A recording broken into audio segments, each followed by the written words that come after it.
shroud for burying, then sheathed the boy in righteousness. With spade, the old man, the young man since had gone in gray, unearthed a soft and shallow resting place. We cut the soft young bark from off the mountain maple tree, then gently placed the lifeless boy within. With none to sing or grieve that solemn funerary day, we laid him there beneath our southern soil. The old man and I fell down upon our trembling knees. We asked the same for our young man in gray. Now, when Aunt Izzy told me that story, I didn't understand about the bark on the tree, but it was common, if you could not afford a casket, that the trees, if you cut a thin line, the bark would just peel off, and you could wrap the body in that bark and then bury them in it and know that they would have a protection covering on it. And so this is what she told, that Miriam Killian did this. And so I take it with this poem that this was a young Union boy. It was a young Union boy, and a young Southern mother buried that boy, and she knew that her young man in gray might fall to the Unions, that someone in the North would be as kind to give him a decent burial as they would give this young boy. And this happened so many times, too many times, they were just shot right there in front of you and just left. No one even stayed behind to even bury them. They just, for one reason or another. On page 5,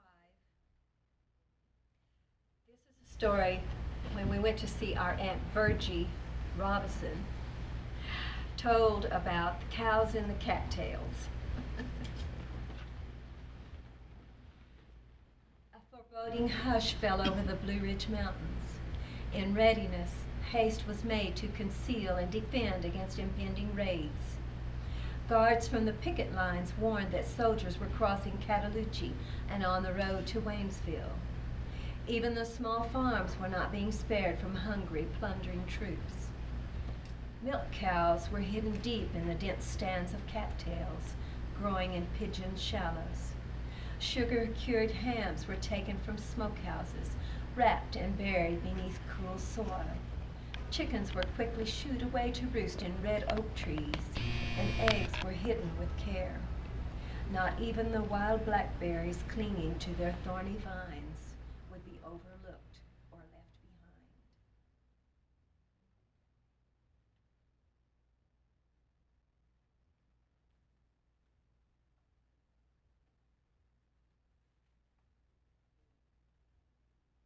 On page 7,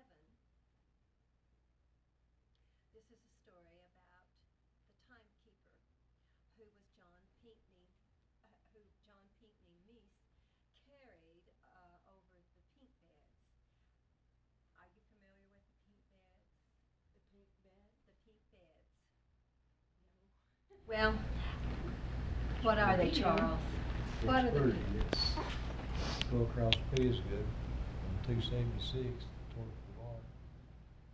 About 5 miles in the mountain. You see a sign there, pink beds. And they did have a place to camp at one time, and now they've got a little, I guess you call it outdoor place there, visitor's place you can go in, and they've got, I forget the name of that old school. It was off the Biltmore estate. Yeah, there's no one-room school there. You go, real nice tour. Over that way, that really good place to go. That's where they did a lot of the work for milling for the Benton House, wasn't it? Yeah, there's no railroad over there. That's where the timber come from. Well, I was so curious about that because Aunt Izzy would talk about the pink beds, and I had no idea what that was. They got seemed to me like it was something about, there was a wildflower that The grew. rhododendrons, yes. That's where the name came from. Yes, was that's from that. exactly where the name came from. The rhododendrons bloom in think April and May, June, Yeah, sometime in there. April, May. And they say the mountains just turn pink. Okay. And so they call it the pink beds. And between Canton and Asheville, up through the Pisgah Mountains, it just looks like pink mountains. And so this story is about John Pinckney Meese,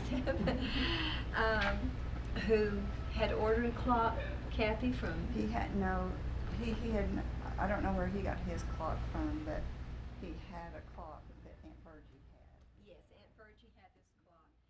And this was back shortly before the war, but this is a story about grandfather John Pinckney.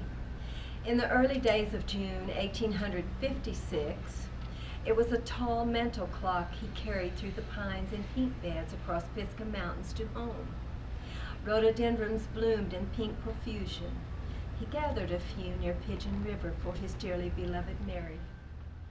In the early days of June 1862, it was an old squirrel rifle he carried through the pines and pink beds across the Blue Ridge Mountains to war. The timekeeper chimed with every disquieting hour. The windings marked lonely days for his dearly beloved Mary. And that, Kathy and I had the opportunity to see that mantel clock and took a picture of Aunt Virgie with the clock. So we don't know where it is now, but we did see this clock that he carried over the pink beds. This same grandfather was always listed as a farmer, but he could actually cobble shoes.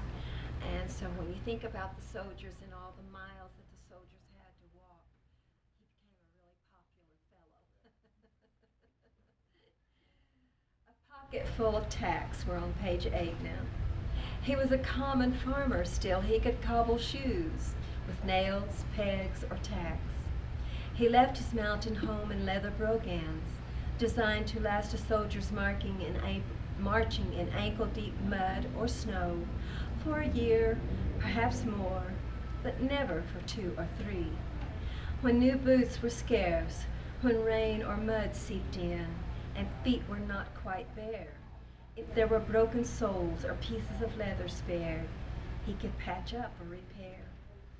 When orders came for 20 miles of hard marching, and the shrill bugle or drum sounded out, when knapsacks and heavy loads were shouldered on, he became the patron saint of shoe cobblers.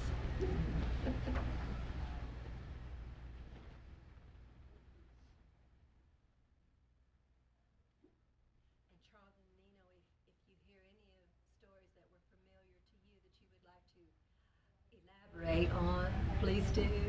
Now this guy walked across the pink beds, that really wasn't very uncommon back then. I know. And my grandpa was on my mother's side now. He was a big hunter, and he'd go over there just every few days, go across Yeah. down the other side to hunt, and then come back across. Trails all over it. Yes, and they knew the trails, and this was why Colonel Thomas knew they would be good soldiers, because they knew those trails and the gaps and the bogs and the safe and the dangerous places to go in the mountain passes. He knew that, and of course he knew the Cherokees knew it very well, but these mountain men knew how to get across those pink beds and carry that clock on. He strapped it on his back and came right on through the pink beds. Well, one other comment about Thomas, his main job too was to round up bushwhackers and deserters. Yeah. They were hiding up in the hills and the gaps, so Yeah, that was they his knew big where job. to search them out. On page 9, I thought this was a cute little story that Aunt Izzy told about Miriam. This was Branch's wife, so it'll be your great-great-grandmother, Charles.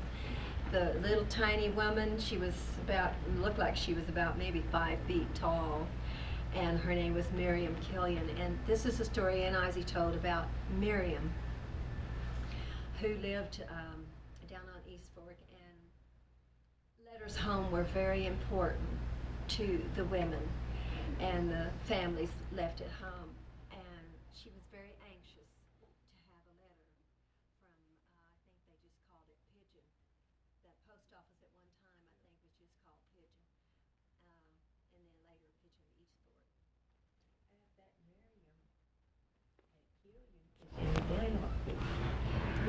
Okay. I remember that name. Yeah, Miriam Killian. Her father was a well-known minister, and actually I think they were down in Beaver Dam County, but she came, married grandfather, of course, and then they lived there, but they were just real close.